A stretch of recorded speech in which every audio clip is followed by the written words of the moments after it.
Hi, నమస్తే అండి. మనకు యూట్యూబ్లో గూగుల్ యాడ్సెన్స్కి బ్యాంక్ అకౌంట్ ఎలా యాడ్ చేసుకోవాలో తెలుసుకుందాము.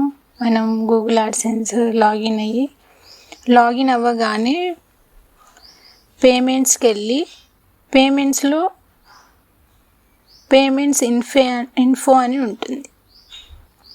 దాంట్లోకి లాగిన్ అవ్వగానే కింద చూపిస్తుంది. ఇట్లా స్క్రోల్ చేయగానే యాడ్ పేమెంట్ మెథడ్ దాన్ని క్లిక్ చేయగానే ఇలా బఫర్ వస్తుంది. లోడ్ అవ్వగానే వస్తుంది నేము, బ్యాంక్ అకౌంట్, ఐఎఫ్ఎస్సి కోడ్, ఇవన్నీ డీటెయిల్స్ ఇచ్చి షిఫ్ట్ కోడ్ కూడా ఆ బ్రాంచ్ ఉంటుంది కదండి, ఆ బ్రాంచ్కి వెళ్ళి మనకి షిఫ్ట్ కోడ్ ఇవ్వమని అడిగితే వాళ్ళు షిఫ్ట్ కోడ్ ఇస్తారు. ఫిల్ చేసి ఇలా నేను ఫిల్ చేసేసానండి. మొత్తం ఫిల్ చేసి సేవ్ కొట్టగానే సేవ్ అయిపోతుంది. ఇలా బ్యాంక్ అకౌంట్ గూగుల్ యాడ్సెన్స్కి యాడ్ చేసుకోవాలి. Thank you.